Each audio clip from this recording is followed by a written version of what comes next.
बहुत अच्छी खबर ये आई कि विधान परिषद में Bharatiya Janata party number 1 party हो गई। आने वाले लोकसभा के चुनाव में भी हम 40 की 40 लोकसभा जीतेंगे और 2025 में भारतीय जनता पार्टी का कार्यकर्ता कमल का फूल छाती पे लगा के मुख्यमंत्री पद की शपथ लेगा।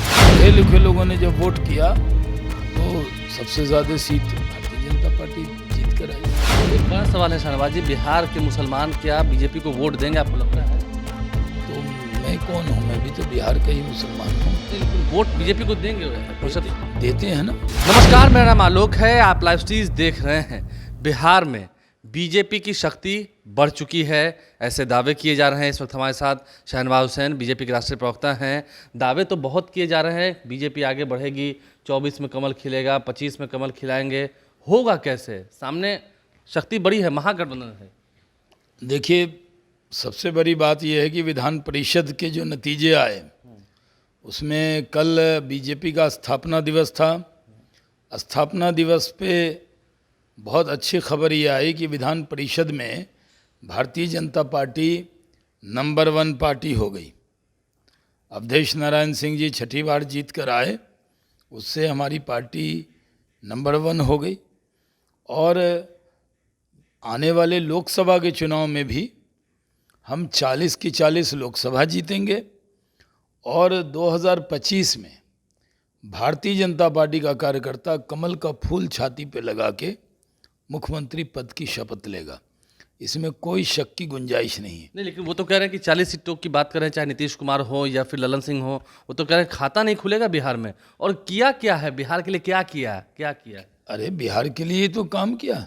17 इथेनॉल प्लांट जो लग रहा है, कोटा किसने दिया? 18 करोड़ लीटर था कोटा बिहार का टेक्निकली, क्योंकि जितना हम पेट्रोल कंज्यूम करते हैं उसका 10% मिलना था, लेकिन नरेंद्र मोदी जी ने उसको बढ़ा के 36 करोड़ लीटर कर दिया। कल ही तो इथेनॉल प्लांट का उद्घाटन हुआ। मुझे तो निमंत्रण था, तो मैं वहाँ पे क्योंकि ethanol plants is my baby, तो मुझे लगा कि मुझे तो जाके देखना चाहिए। Ethanol plant is your baby?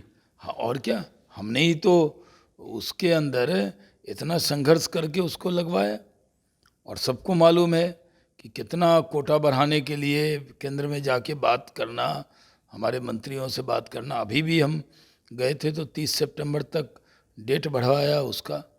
और उसके बाद आज पूर्णिया में, आरा में, सिदौलिया में, गोपालगंज में तो शुरू हो गया और अब शुरू होने वाला है कई जगह, नालंदा, बिहार शरीफ, कई जगह जाइएगा तो बन रहा है इथेनॉल प्लांट। तो आज मेगा फूड पार्क जो मुजफ्फरपुर में, मोतीपुर में है, जो मैंने कल बोला, वो भी सेंट्रल गवर्नमेंट ने दिया। लेदर पार्क दिया। तो इंडस्ट्री के क्षेत्र में तो पहली बार भारतीय जनता पार्टी के किसी कार्यकर्ता को मौका मिला। ठीक है सर, लेकिन सामने में आपने तो काम किया, कल नीतीश कुमार भी जमकर प्रशंसा कर रहे थे आपकी, लेकिन जब आप लड़ाई की बात करें, सामने में 7 दलों का महागठबंधन है, बीजेपी अकेले कैसे जीत पाएगी? देखिए, भारतीय जनता पार्टी के पास सबसे बड़ी ताकत नरेंद्र मोदी जी है। नरेंद्र मोदी जी के नेतृत्व में पूरी पार्टी हर जगह चुनाव लड़ती है और यहाँ भी प्रधानमंत्री नरेंद्र मोदी जी से लोग खुश हैं। कोरोना काल में कौन काम आया? अनाज 80 करोड़ लोगों को देश में हम दे रहे हैं, कोरोना का टीका हम दे रहे हैं। लगा रही थी बिहार सरकार, टीका दे रहे थे कौन? केंद्र सरकार से मोदी जी दे रहे थे। तो इसलिए सब लोगों को मालूम है कि महागठबंधन में महाफूट है। अभी तक उनके यहाँ ये नहीं पता कि कांग्रेस को कितनी सीट देंगे, हम 1 सीट देंगे कि 2 सीट देंगे। कांग्रेस को 2 सीटें भी दे सकते हैं। हाँ, तो अब तो दिख रहा है ना कि उनके मंत्री भी जितनी संख्या उतने मंत्री भी नहीं बनाए। कांग्रेस के अध्यक्ष कहते हैं मंत्री बनेंगे और जेडीयू के लोग मंत्री नहीं बना रहे। फिर उसके अलावा महागठबंधन के अंदर अभी भी जो चुनाव हुआ, तो इस चुनाव को आप छोटा चुनाव मत समझिए।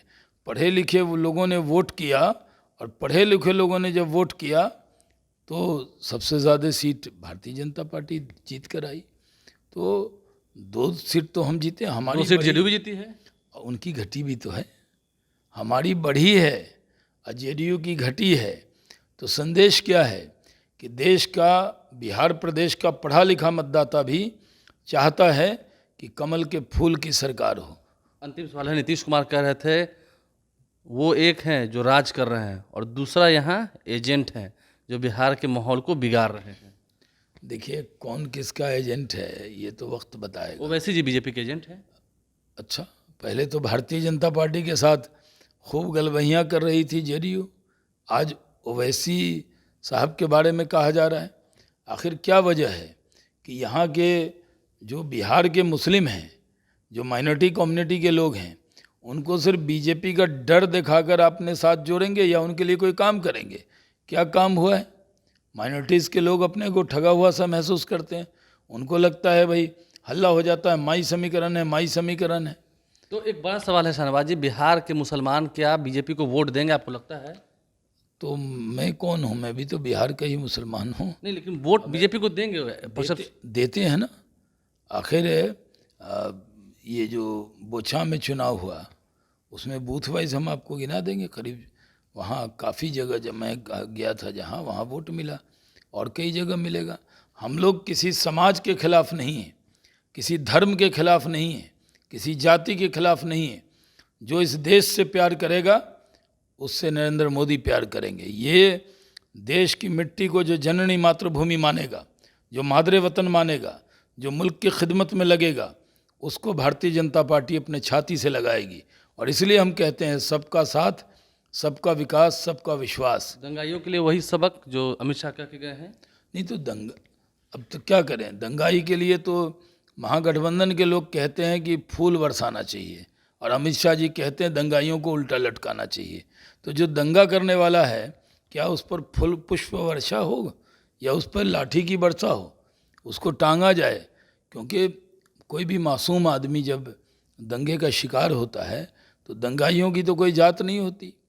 आखिर जो दंगाई हैं, अमित शाह जी ने तो कभी नहीं कहा कि किस जाति और धर्म का इशारा तो नहीं किया उन्होंने कहा कि हमारा राज होगा, बगल में योगी जी का राज है। देखिए किसी की हिम्मत हुई वहाँ झगड़ा करने की या रामनवमी के जुलूस में कोई हंगामा कहीं हुआ? आखिर बिहार के अंदर हमारा मानना है कि बिहार में जब सबको मिलकर रहना है, हम तो अमन अमान चाहते हैं, शांति चाहते हैं, लेकिन सिर्फ भाषण से शांति नहीं होगी ना, पुलिस को एक्शन में भी रहना होगा। पुलिस को एक्शन में भी रहना होगा। शहनवाज हुसैन हमारे साथ मौजूद थे। बिहार के लॉ एंड ऑर्डर पर एक तरफ जहां इशारों में सवाल खड़े कर रहे हैं, वहीं बड़ी बात इन्होंने कही है, कांग्रेस को क्या सिर्फ 2 सीटें मिलेंगी महागठबंधन की ओर से, वहीं दूसरी ओर क्या इस बार जो अकलियत हैं, जो अल्पसंख्यक हैं, मुसलमान हैं, वो भी बीजेपी को बढ़ चढ़ कर वोट देंगे? सवाल बरकरार है। हमारे चैनल को सब्सक्राइब कर लें, साथ साथ फेसबुक पेज भी लाइक करें। धन्यवाद।